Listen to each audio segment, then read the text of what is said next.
You've probably come home to dozens of campaign flyers hanging on your front door, but what if one went missing, was replaced by an ad from the other side? That's what happened to a Columbia woman. KOMU8's Ethan Ellers joins us here in the studio with a KOMU8 News exclusive. Jim, security cameras can catch all kinds of things. One Columbia woman says her security camera caught someone swapping out campaign flyers.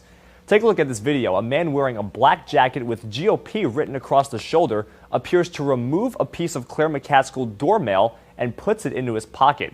He then looks around a little more before replacing McCaskill's doormail with Josh Hawley doormail.